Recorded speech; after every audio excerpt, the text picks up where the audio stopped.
Welcome. My name is Scott Suko. I'm your Executive Director of the Liver Coalition of San Diego, and tonight is another episode of our Liver Q&A webinar in our 2021 series. Before we get started, I want to do a couple housekeeping items. The first is that this is an educational event and should not be intended as receiving individual medical advice if you happen to be a patient or caregiver on the line. Also, our intended audience tonight is for allied medical professionals. However, everyone is welcome. You'll notice that tonight's webinar, there is a question box and a comment box where you can actually put your questions. We have a moderator that will be fielding those and determining whether or not to bring them up during the presentation or to hold them till the end. But please don't wait. If you've got a question as it comes up, put it in the question box so that the moderator can really plan out how she'll introduce it to the speaker. At this time, I'd like to introduce our board president, Terry Cunningham. Hey, Terry. Hi, Scott, and welcome, everyone.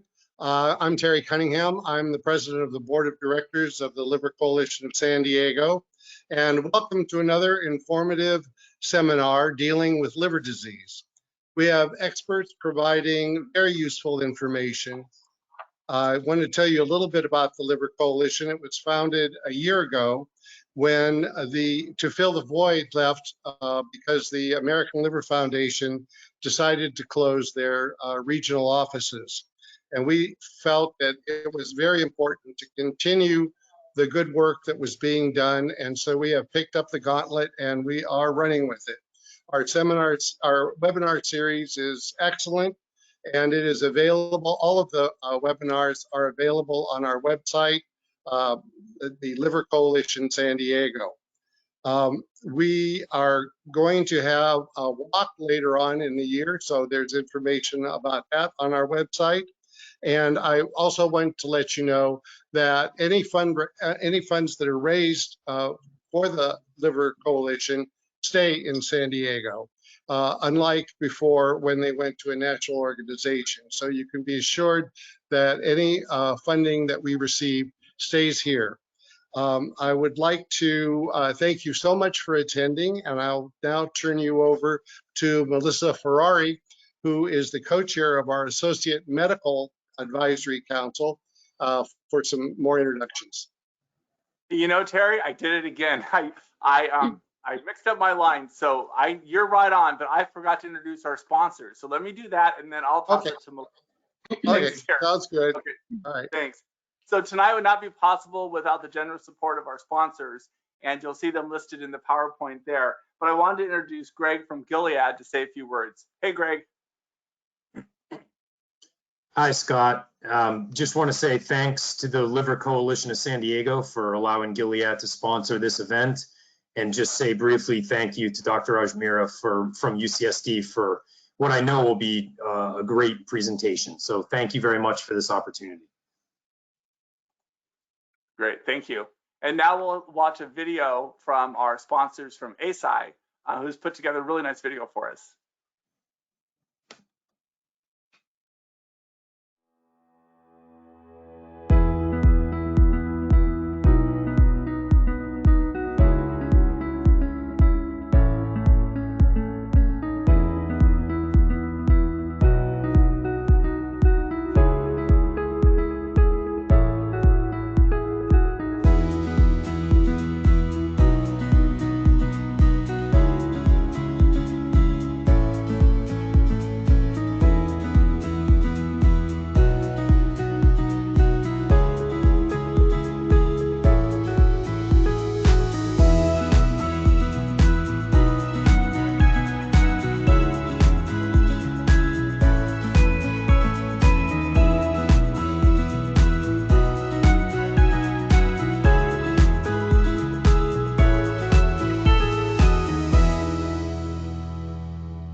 Great, and I know that Bobby's with us tonight too, so Bobby, thank you for being here.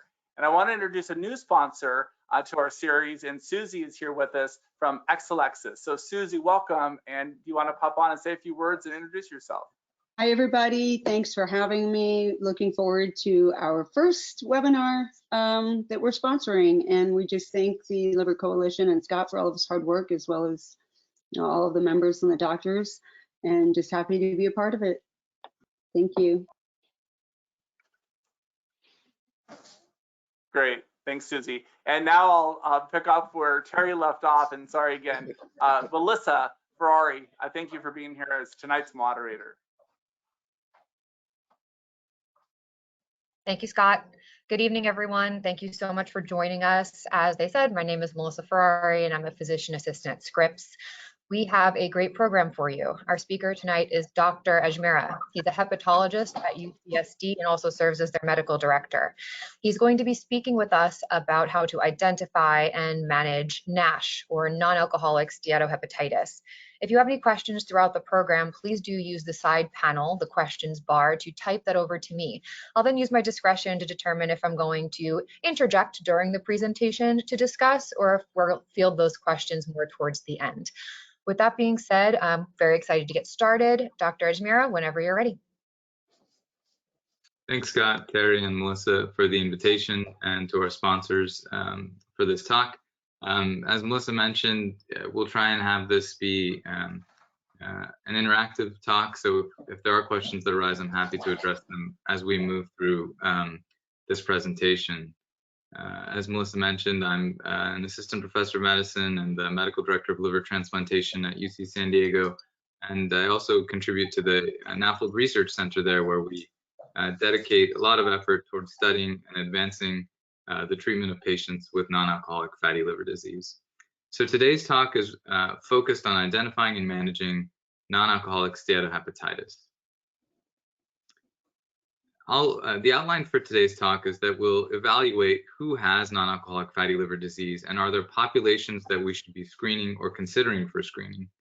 What is non-alcoholic fatty liver disease and what is NASH? Are those interchangeable terms, and what distinguishes them? How can we diagnose and stage NASH and fibrosis in the liver? And how can we treat NASH? So NASH and non-alcoholic fatty liver disease are incredibly common, and we see that this is a global problem. This graph shows the distribution of non-alcoholic fatty liver disease across the world, but also highlights caloric intake in different parts of the world. And we see a loose association where there are more calories consumed, there's more non-alcoholic fatty liver disease. But there are also hotspots. There are areas where the calorie consumption isn't as high, but there's a really high disease burden. We see that in South America, we see that in the Middle East and some parts of Asia. So we know that clearly this is related to nutritional intake and changes in diet, but also that there are strong genetic factors that predispose to this increased disease burden globally. The numbers are high, and they're going to get higher, unfortunately. This figure demonstrates, what the state of non-alcoholic steatohepatitis in the United States was in 2015 and what we anticipate in 2030. And we see that we can expect 27 million Americans to have NASH in the United States in 2030. And unfortunately, a substantial portion of the patients that have NASH will have stage 4 fibrosis or cirrhosis, and approximately 8 million may have advanced fibrosis. So we have a tremendous epidemic of non-alcoholic fatty liver disease and NASH that is going to continue to increase in the United States over the next 10 years. So the first question was, should we be screening for this condition? And this figure now shows you the global distribution of diabetes. And we know that there are risk factors for non-alcoholic fatty liver disease, primarily metabolic syndrome risk factors like insulin resistance or diabetes, hyperlipidemia, hypertension, and also overweight or obesity. And one population of great interest is people living with type 2 diabetes. We know that approximately anywhere from 50 to 70% of people with diabetes will have non-alcoholic fatty liver disease. Globally, we see this. In the United States, approximately 52% of diabetics have non-alcoholic fatty liver disease. In other parts of the world, including the Middle East and South Asia, it's even higher. Unfortunately, Nash, considered the progressive form of non-alcoholic fatty liver disease, is present in approximately a third of patients with type 2 diabetes. So this study suggested 37.3%, and the range may be from a quarter to half of people with diabetes could have Nash, the progressive form of non-alcoholic fatty liver disease. So is it recommended in 2020 that we screen patients with diabetes for non-alcoholic fatty liver disease? This excerpt comes from the AASLD's liver guidance document. And it says that routine screening for non-alcoholic fatty liver disease in high-risk groups who are attending primary care, so this is patients with diabetes or in obesity clinics, is not advised at this time. But the key is, why are we not advising it? And the reason is primarily because of uncertainty surrounding diagnostic tests, treatment options, and a lack of knowledge about long-term benefits and cost-effectiveness of screening. So it's not that there isn't going to be a need for screening high-risk populations, but rather we need more knowledge and information about how to identify that population. So at UCSD, we've done a lot of work in this domain, and I'm going to share some of it with you.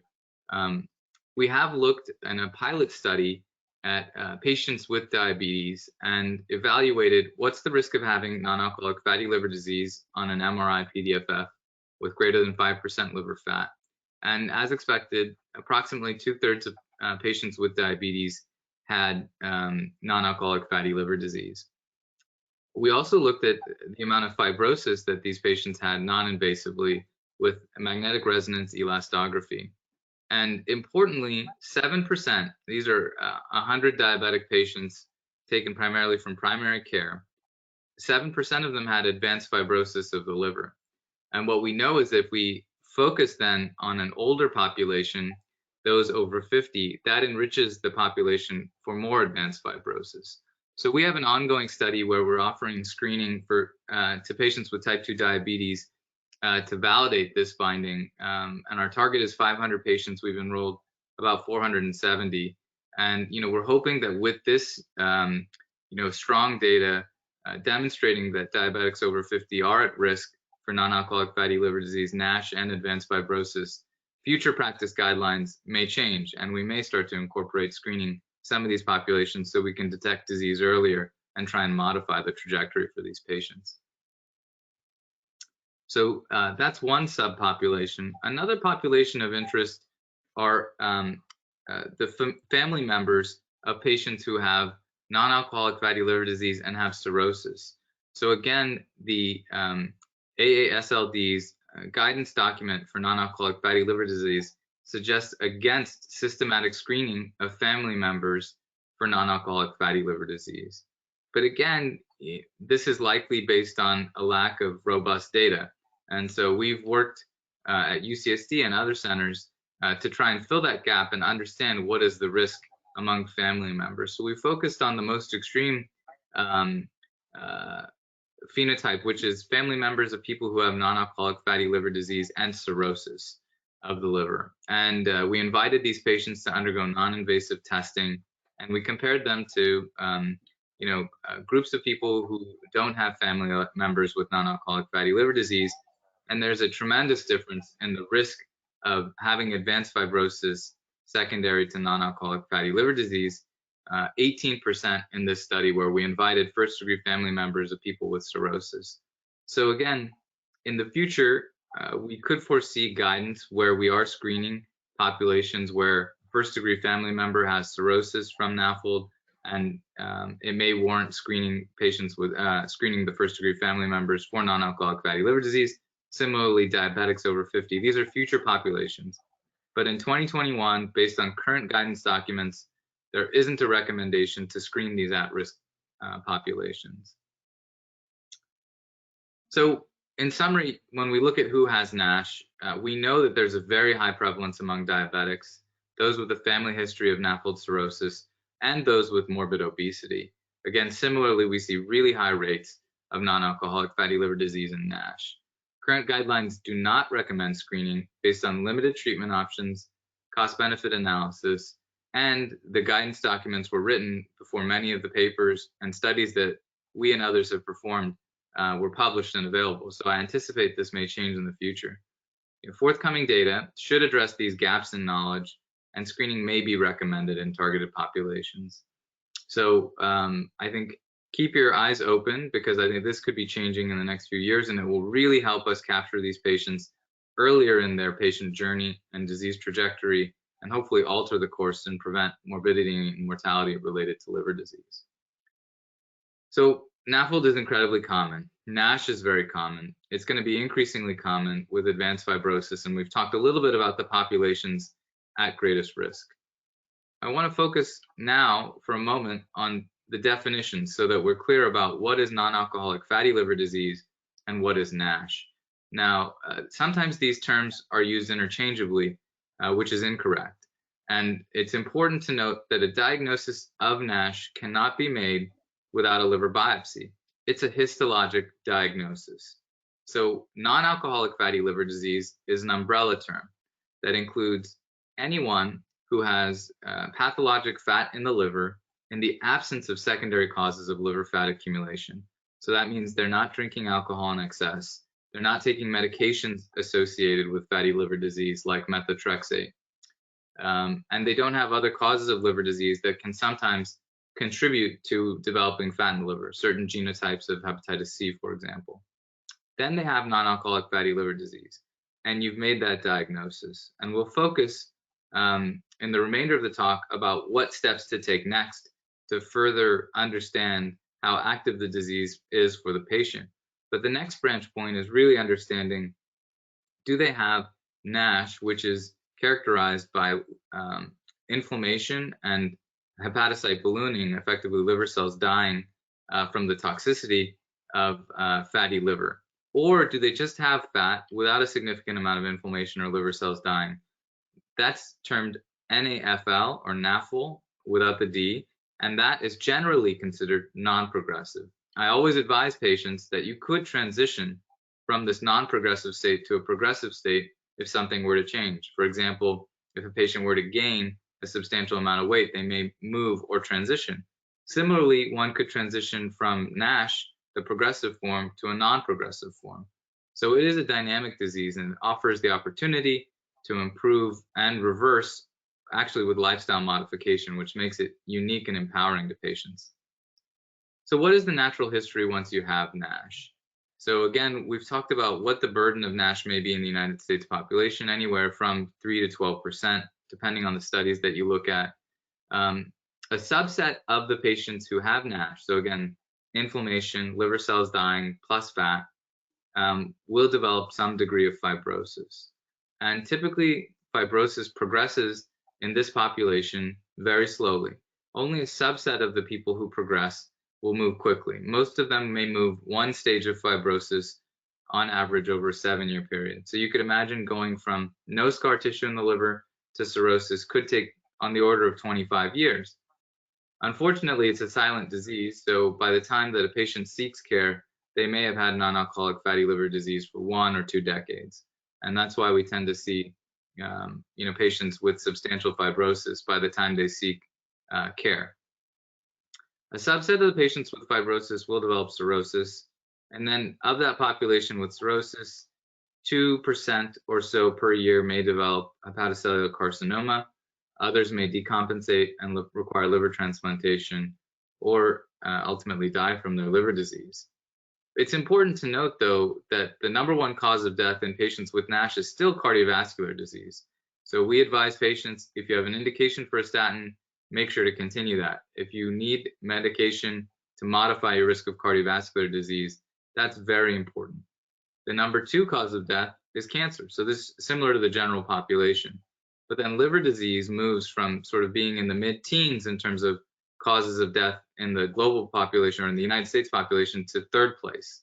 And so certainly this increases the risk of liver-related morbidity and mortality in this population, but we still have to be considerate about their risk of cardiovascular disease and malignancy.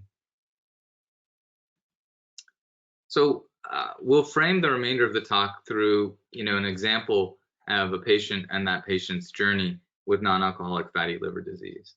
And so here we have a 50-year-old overweight Hispanic woman. She has type 2 diabetes, hypertension, and hyperlipidemia, and she has abnormal liver tests. So this is a common referral that we see in our liver clinic.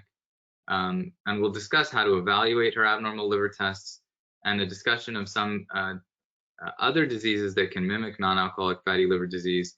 We'll talk about non-invasive evaluation of NAFLD severity, the presentation briefly of what her liver biopsy report would look like and what that means. And we've talked a little bit about the natural history of disease generally, and we'll talk about the natural history of disease for a patient like this. So this patient has elevated liver tests with an elevated ALT greater than AST that's chronic. You see chronicity over a multiple year period, and this is a frequent occurrence that we often have a lot of data about the patient's liver test before their initial consultation. She meets the threshold for obesity, and these are her other medical conditions, which we discussed. She's on metformin, atorvastatin, and lisinopril.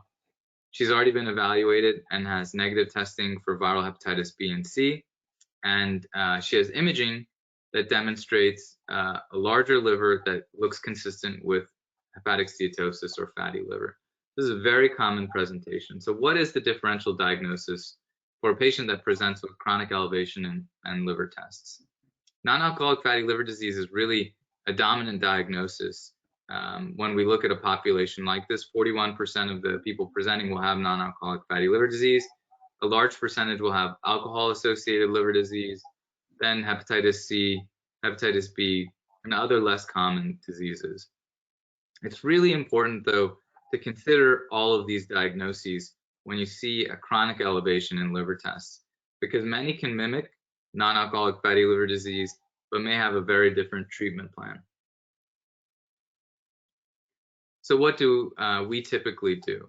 We will evaluate for autoimmune hepatitis, particularly if someone has ALT 3 to 5 times the upper limit of normal, and that incorporates testing blood tests for anti-nuclear antibody, anti-smooth muscle antibody, checking an IgG. One important caveat is that ANA positivity can happen in the general population, but is increasingly common in non-alcoholic fatty liver disease. So it can happen in up to a third of patients with NAFLD. It doesn't mean that they have autoimmune hepatitis, and it actually doesn't portend any different prognosis or natural history. So it's important to note that it may be, the ANA itself may be common, but if you have a mixed pattern, you may need a liver biopsy to make a firm diagnosis. But you should also look at the anti-smooth muscle antibody or F-actin and IgG all together to get a sense of the likelihood of this being autoimmune hepatitis. We frequently see patients with a diagnosis of NAFLD who actually had autoimmune hepatitis on further evaluation, and the treatment is completely different. And so it's really important to evaluate for this and make this distinction. Hereditary hemochromatosis also has a pitfall or something to consider based on the relationship with non-alcoholic fatty liver disease. The ferritin can be elevated in non-alcoholic fatty liver disease. It's actually a reflection of insulin resistance and systemic inflammation. So we recommend checking an iron saturation. If it's elevated, you can do HFE testing, but note that the ferritin may be elevated 200, 300 in the absence of iron overload and hereditary hemochromatosis in patients with NAFLD. There are other rare conditions that are really critical that we diagnose. Particularly Wilson's disease in young patients can present very similar to non-alcoholic fatty liver disease. Even on histology, it can look similar. And so we check ceruloplasmin in younger patients with elevated liver tests that are chronically up to rule this out.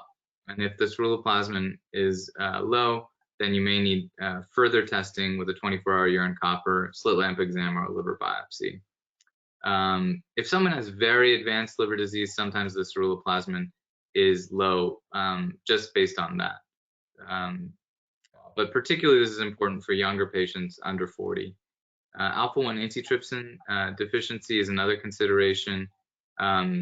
You can test the level or get the phenotype. Interestingly, people that are heterozygous and may not have alpha-1 antitrypsin disease, but have concomitant non-alcoholic fatty liver disease may have a worse prognosis or a more aggressive disease. So it's important to evaluate for this as well. So we typically look for viral hepatitis, consider these 4 other diagnoses, and then obviously assess alcohol intake to make a diagnosis of non-alcoholic fatty liver disease. So then we've done this in our patient, and we need to evaluate what are the non-invasive options to stage this patient's NAFLD. It's not practical to consider a liver biopsy when the burden of non-alcoholic fatty liver disease is every 4th or 3rd person adult in the United States. So we need non-invasive tests to help us so that we can focus the more invasive testing on the population where that may change management. So in this next part of the talk, I'm going to talk about non-invasive testing in a few different domains. So there are 3 primary factors to consider in non-alcoholic fatty liver disease. One is fat, liver fat. It's required to make the diagnosis of non-alcoholic fatty liver disease. And I'll show you some data that we published from UCSD that suggests that the quantity of liver fat may impact prognosis, but that's still controversial and requires further evaluation. The next is liver inflammation, liver cells dying.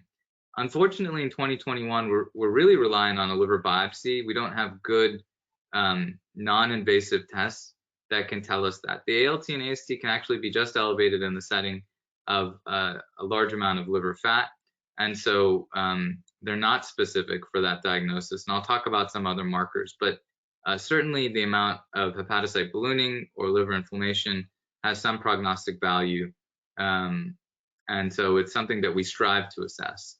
Finally, liver fibrosis. This has been the greatest success, in the non-invasive assessment of liver disease, being able to assess liver fibrosis non-invasively, and we know that it's really strongly associated with prognosis for the patient. So this is where we've made great strides, over the last 5 to 10 years in liver disease and non-alcoholic fatty liver disease in particular. So first, let's talk about fat.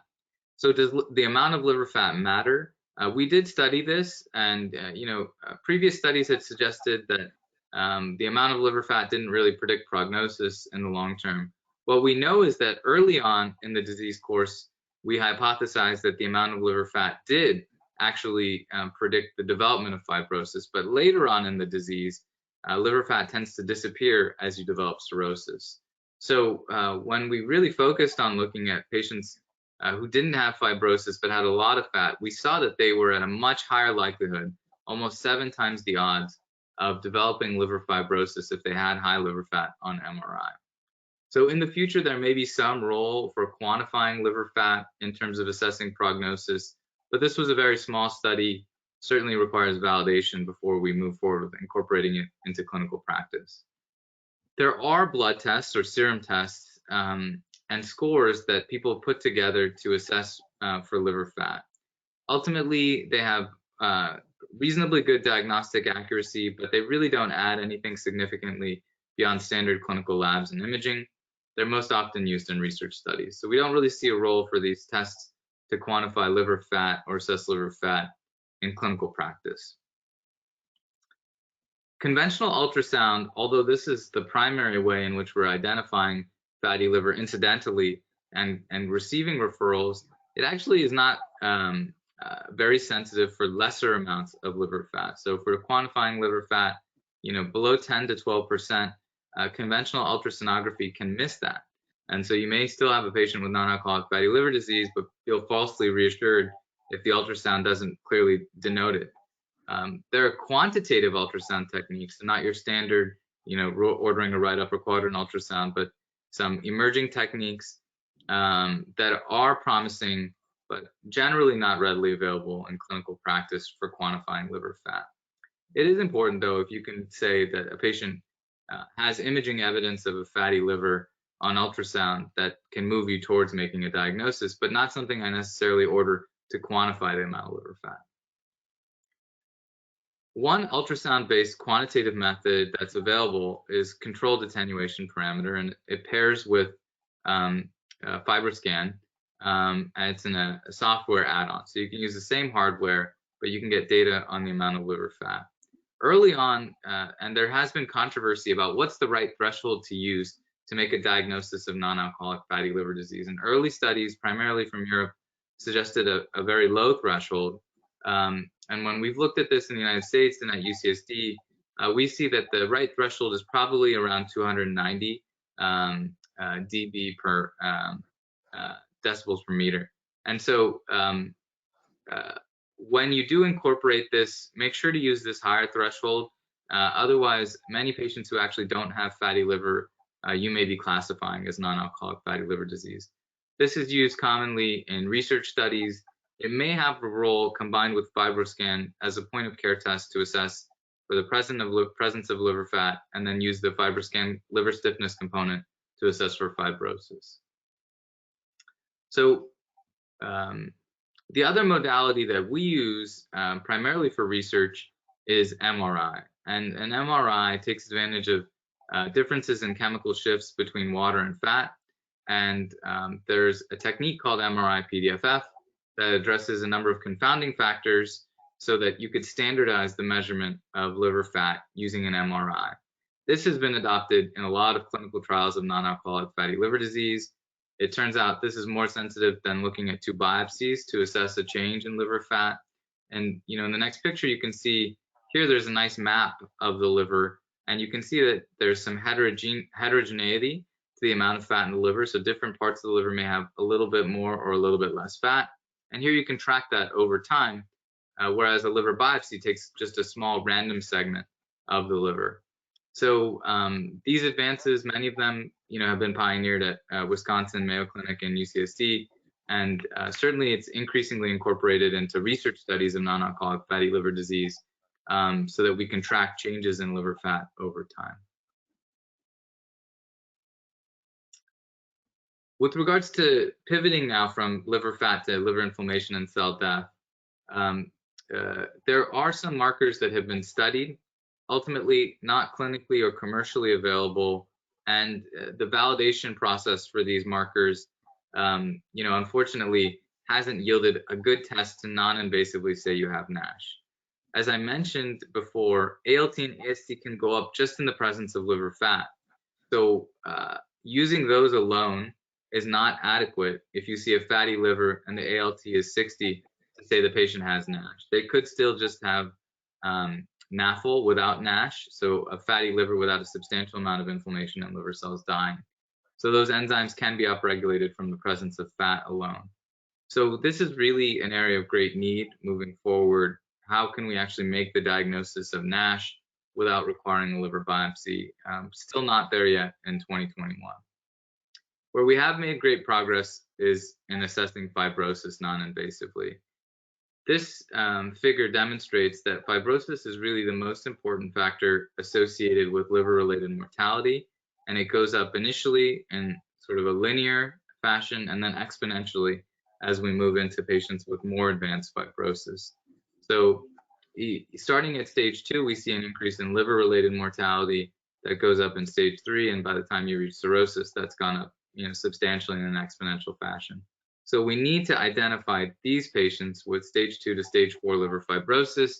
And now in terms of the landscape for therapeutics, it's very focused on the stage 2 to stage 4 population because of the risk of liver-related morbidity and mortality.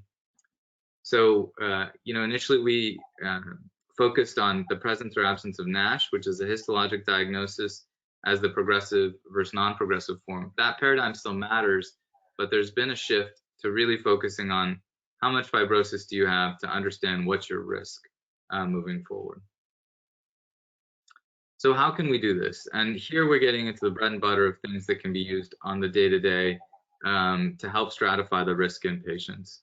So there are a number of these clinical predictive panels that incorporate demographic factors, some laboratory data, and can give you a score that gives you a sense of, can you rule out advanced fibrosis, so stage 3 and 4, with a high probability.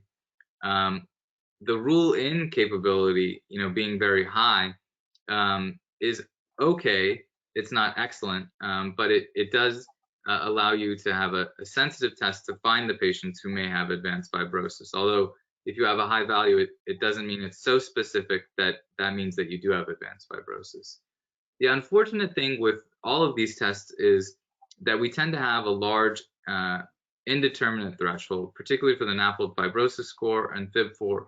So, for FIB-4, which I think ultimately, based on its simplicity and the amount of data, is the best non-clinical predictive rule to use, you can see that, if you're greater than 3.25, those patients we really need to keep a close eye on. Some people have used 2.67 threshold, but they warrant further evaluation. They may have Nash and they may have fibrosis. And then if they're below 1.3, these patients are really low risk. They may require just seeing them annually, reassessing their FIB-4 score, seeing if things have changed based on blood tests. But then we have this large, what happens if you're between 1.3 and 3.25? And that's where there's a gap and where we need to incorporate, potentially sequential testing and liver stiffness test if you're in this indeterminate range. So how accurate are they when we look at Can I jump in real quickly? Can you hear me, Dr. Ajmera? Yes. Hi, question, just going back to your last slide. Somebody had quite a question about if that last measure you were talking about, if it did come back that it was above and it was stating potentially then some advanced fibrosis, does that give you, I guess, a threshold for I'm counting that as advanced fibrosis, or would you be able to diagnose cirrhosis at that point, or would you then want a biopsy to be able to determine that difference? Great question. So really the heart of that question is, what is the specificity or positive predictive value of having a high FIB-4, right? So this is, the FIB-4 is I think my favorite, and so we'll focus on that. Easily calculated, there are calculators online, and it's been used in other liver diseases like viral hepatitis C, in which it was derived. So now let's talk about its value. So negative predictive value first. If the value is low, the negative predictive value is very high. Meaning if you're under 1.3, you can be very confident that your patient doesn't have advanced fibrosis, and you likely don't need follow-up testing. If your value is high, greater than 3.25, or some people use a 2.67 cutoff, you need further testing. It should warrant further testing, but it's not so good, it's not so specific, and the positive predictive value isn't that high, such that you can say they actually have advanced fibrosis. We need to operate based on that assumption moving forward. So for me, I would likely take a patient with a very high value. I would get some imaging to make sure they don't have overt evidence of cirrhosis and portal hypertension. If they don't, then I would consider a liver biopsy.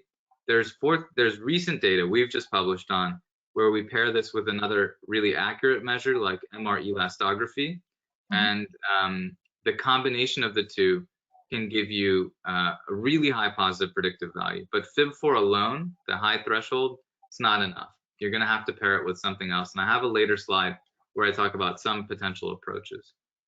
Right. And actually, I do have a follow-up question, if you don't mind. It says, you mentioned using an elastogram for measuring fibrosis to cirrhosis. With recurrent fibrosis in post-transplant patients, would you find an elastogram to be as accurate with a transplanted liver? Excellent question. Yeah, I find that there's an inadequate amount of data in that population. Does that mean I never use it? There are instances in which I use it, with the caveat acknowledging that there's not a lot of good data on liver stiffness measurements in the post-transplant population. And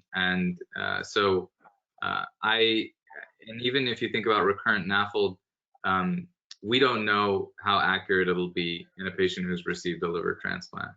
Ultimately, just not enough information. But I think it's a great area to study and one to focus on.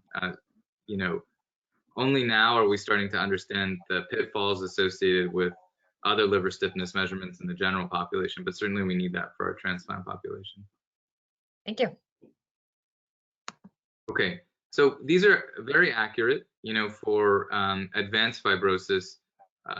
Many in the field are trying to capture F2 to F4 after I've shown you how F2 to F4 is really at risk for liver-related morbidity and mortality.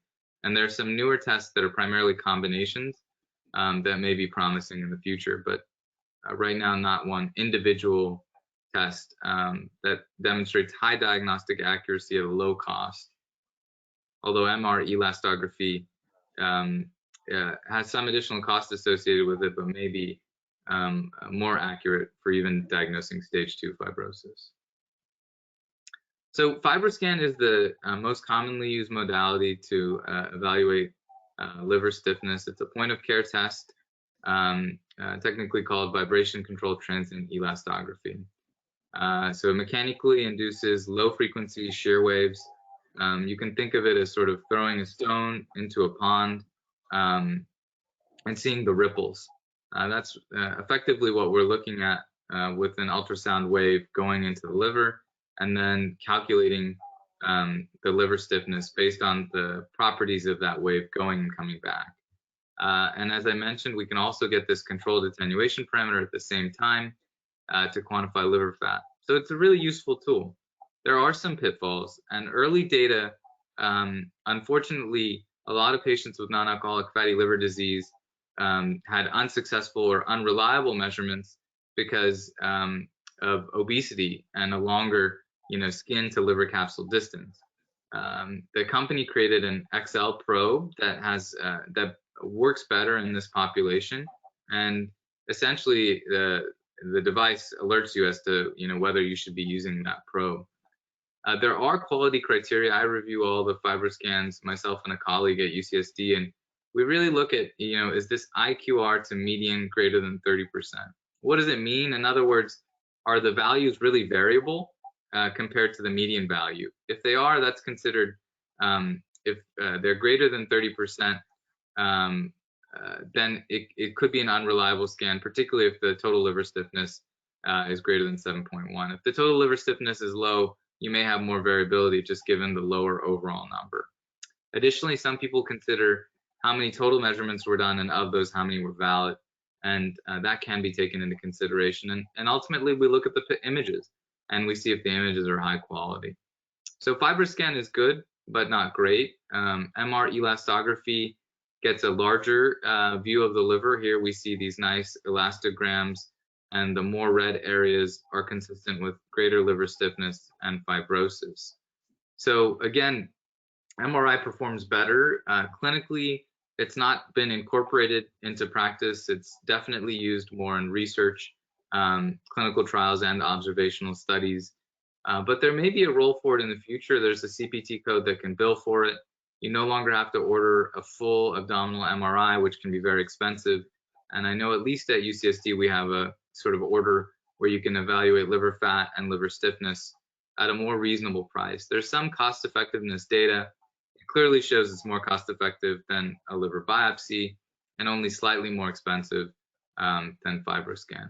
So that has been modeled and evaluated. It may have a clinical role in the future, and it's of the non-invasive tests, the most accurate for liver fibrosis. When we look at cut points, this is really important. The thresholds are all over, and this is some meta-analyzed data from San Diego and Japan. And the cut point that's most well established for MR elastography is advanced fibrosis greater than 3.62 kilopascals. The thresholds for transient elastography are variable. I think what's valuable is looking at these 90% sensitivity and 90% specificity. So what does this mean? If you're above this number, is it essentially 90% likelihood or accuracy related to you having, greater than stage 1 fibrosis? And so that number compared to ruling out disease, there's a pretty big delta here, going from 5.6 to 10.1.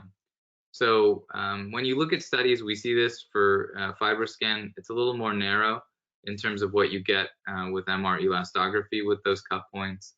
But you've got to keep in mind that, someone with the liver stiffness of, 7 point something could still have stage 3 or stage 4 fibrosis. So it's a guide. You've got to take these factors and the uncertainty into consideration when interpreting it. So how do you put it together? There's a lot of schema like this. This is something that we published just recently. And I think FIB4 is really a great starting point. So you see fatty liver on imaging, someone has an elevated liver test, you evaluate them as we discussed, and you make a diagnosis of NAFLD. You apply the FIB-4 score. We applied a more conservative cut point here. You could use 1.3, but if it's low, they're low risk, and you can consider just serial FIB-4 measurements, lifestyle counseling, as we'll talk about later on in the talk. If they're in this indeterminate range, they have a FIB-4 that's lowish, you can use another liver stiffness measurement. If you get a low MRE value or a low VCTE value, you can probably proceed with just repeated liver stiffness measurements. The timeline is not well defined. So is that every 2 years, every 5 years? We don't know the answer to that yet. Hopefully, we'll be able to answer that in the future. Now, how else can you use some of these sequential or combinations of non-invasive tests? You could take a FIB-4, and if it's above 1.6 and the MRE is above 3.3, this is actually really accurate for having stage 2, 3, or 4 fibrosis. So this was recently published in Gut by our group at UCSD, and it was validated in a cohort in Japan, and greater than 90% positive predictive value if your FIB-4 is greater than 1.6 and MRE is greater than 3.3. So now we're finding there may be niche populations in the future where you don't need a liver biopsy, that you're so confident in the diagnosis. Similarly, if you have a FIB-4 above that low cut point and a high MRE or VCTE, these people, at greater than 15 probably have cirrhosis. They may not need a liver biopsy at all. Similarly, if we know that it's a gradient, and if the MRE is even higher or the VCT is higher, these people are even at a great risk for decompensating from their liver disease in the next year, and it's 20% risk. So these are high risk populations, and the combination of a FIB-4 and the liver stiffness measurement can really help you risk stratify what the patient is at risk for in the near term. So that's a whirlwind tour of sort of non-invasive tests in non-alcoholic fatty liver disease. It's a broad and complex topic. It's the focus of almost all of my research in non-alcoholic fatty liver disease, but I think it's evolving rapidly. I'm optimistic that if I give this talk in 5 to 10 years, the need for liver biopsy will have shrunk further, and the number of options for treatment will have grown. But right now in 2021, liver biopsy still has an important role to play. So in our patient that we talked about, the 50-year-old woman, a liver biopsy was performed, and the standard staging method at most centers in the United States by pathologists is this Nash CRN scoring system. And really they look at the amount of liver fat or steatosis, hepatocyte ballooning, inflammation, and they get a NAFLD activity score from that. They also stage the amount of fibrosis. 0 to 4, 4 is cirrhosis with this scoring system. So this patient had an NAS score of 6 out of 8. They were stage 2 out of 4 on fibrosis, so we know that she's at risk for having liver-related problems in the future. She had a good amount of liver fat. Maybe that's associated with a more aggressive course. We don't know. She had a good amount of inflammation and liver cells dying. This is prognostic, and this is a point of emphasis. Getting this inflammation and liver cells dying to decrease is a focus of pharmacologic trials. She had some portal inflammation and the fibrosis, as I mentioned. So we know that the stage 2 fibrosis, the presence of Nash, and the hepatocyte ballooning are associated with progression and potentially mortality. We also know she has clinical features, hypertension, metabolic syndrome, elevated liver tests that are also associated with disease progression. So this is a high-risk patient to have a problem with regards to her liver disease. She's 50. If you take just broad population-based studies, one would guess that she may get into trouble around 65. That's just broad population-based studies, and every patient's an individual, but that's the mentality. How are we going to prevent this being a problem for you in the next 10 to 15 years is sometimes how I frame the conversation with the patient. So lifestyle modification is still the cornerstone of treatment. And this slide is really important. It has a lot of information. So if you lose 5% of your body weight, 7% of your body weight, or 10% of your body weight, what happens on your liver biopsy?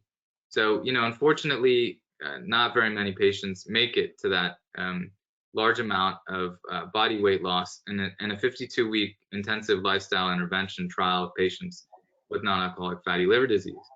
The more you lose, the more you get out of it, though. And you can see as you move along these thresholds, at the highest threshold, 90% of people are having resolution of their Nash. 80% of people are even having decreased amount of fibrosis in the liver.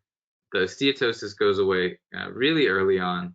And so it's only something that is achievable in a subset of patients, but those that achieve it really get a tremendous amount of benefit from it.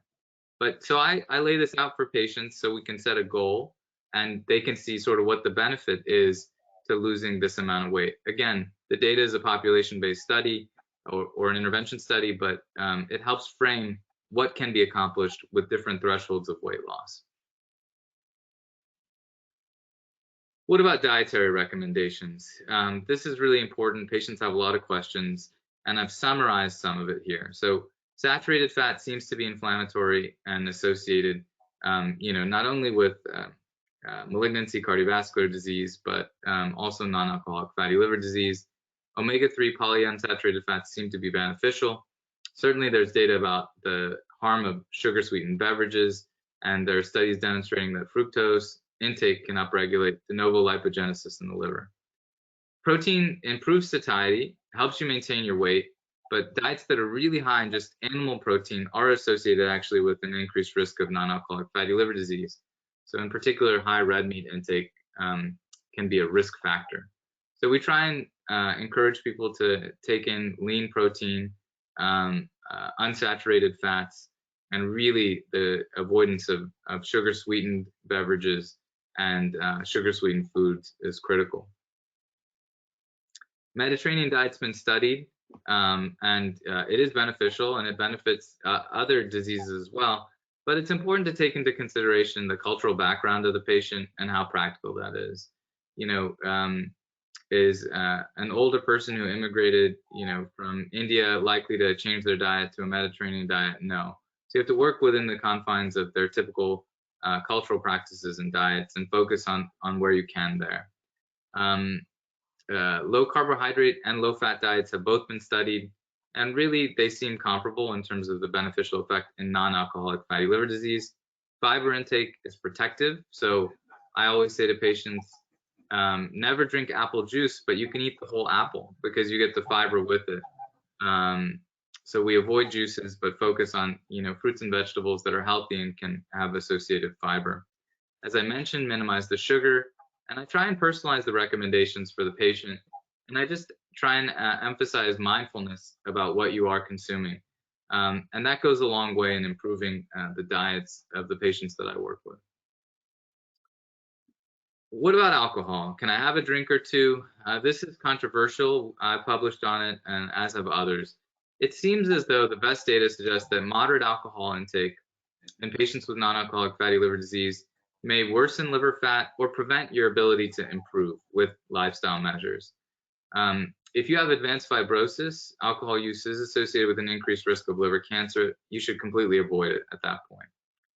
In terms of something potentially beneficial, there's a number of studies across liver disease, but in non-alcoholic fatty liver disease as well, suggesting that black coffee may be beneficial and decrease liver fibrosis. So I emphasize all these points, when I initially meet with a patient. So what about pharmacologic treatment options? Really, it's been the focus of a tremendous study, but we don't have any FDA-approved therapies right now. So what do we have? We have vitamin E based on the Pivens trial published in 2010 in the New England Journal. 800 international units, 96 weeks. There was a statistically significant improvement in Nash. In that study, they didn't demonstrate an improvement in fibrosis. Subsequent meta-analyses have suggested that maybe there's a benefit. We don't know if 400 international units is enough. That still needs to, really be validated or evaluated in high-quality studies. We don't know, should you continue it beyond 2-3 years? The study was 96 weeks, the best study. So again, that's an area of uncertainty. What are some of the risks associated with vitamin E? I do not prescribe vitamin E to anyone without biopsy-proven Nash in 2021. So I don't prescribe it to patients with just an elevated ALT and with fatty liver on ultrasound. The reason is that we don't know the long-term effects. There were some previous meta-analyses that suggested there may be an increased risk of overall mortality, slightly increased risk of prostate cancer, and intracranial hemorrhage. So if you have an indication, if you have NASH, and even if you have NASH and fibrosis, I think clearly then the benefit's going to outweigh the risk. If you have fatty liver and an elevated ALT, I don't know that, and so we don't prescribe it because it's not clearly been studied in that population and demonstrated benefit. A few other questions that come up are, can we use it in cirrhotics? The PIVENS trial didn't include patients with cirrhosis by design. Subsequent studies that are observational have suggested there may be a benefit. So if a MELD score is below 15, if they're a compensated cirrhotic, it's not unreasonable to consider. Acknowledging it's based on observational data, not RCT data. Pioglitazone. So, if I chime in again just quickly? Sure. All right, so I have two questions actually. First one being, in a patient who does have cirrhosis, what is your experience, with average lifespan if they were to start implementing some of the aforementioned like lifestyle modifications? And again, that's in somebody who already has cirrhosis. Yeah, the amazing thing about liver disease, the traditional teaching is that, fibrosis is reversible to a point. And in patients with cirrhosis, it's really a spectrum. And so if you are cirrhotic but compensated, then I've even seen patients substantially reverse fibrosis. And unfortunately, I didn't add slides just because we're limited on time, with bariatric surgery and weight loss. So that's the most extreme form of weight loss. But I've had patients go from F4 to F1. So I think that I encourage patients, even with early cirrhosis, that with lifestyle modification, there can be some reversibility to their disease. Once someone's developed decompensated cirrhosis, unfortunately, there's not, a population that can substantially reverse the course with non-alcoholic fatty liver disease. And so we want to focus on slowing the trajectory. But once they've decompensated, you think, are they a transplant candidate? How can I control the symptoms of decompensation? Great. And then a follow-up as well. What is your experience with like patients wanting to get on like a keto diet or other cortisol suppressant type methods of weight loss? I don't love the keto diet, primarily because the way that it's done often increases saturated fat intake. I think because of the need to consume so much fat.